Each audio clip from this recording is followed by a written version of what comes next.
તો ગોપાલભાઈ તમારું સપનું શું છે? પૈસા. તો જ્યારે તમે સવારમાં સપનામાંથી ઉઠો ત્યારે શેના વિચાર આવે? પૈસાના.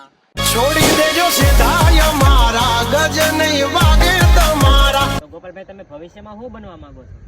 પૈસાદાર માણસ. તો હજુ પાસા રે કરશો ના સિંહના ચાળા રે. તો ગોપાલભાઈ તમે સમજ્યા નહીં, પૈસાને ઘડીક સાઈડમાં મૂકીજો. તમે ભવિષ્યમાં આગળ શું બનવા માંગો છો?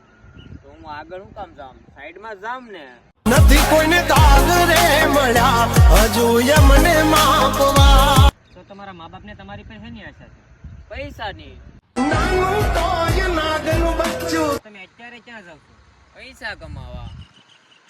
તો જોયો તમે દર્શક મિત્રો, અત્યારની યુવા પેઢી પૈસા માટે કેટલી ઓ ગાંડી છે. ભાઈ, આ તમે વિડીયો બનાવો છો, શું તમને એના પૈસા મળવાના છે? ઓ અમારી નજરે ચડશો તો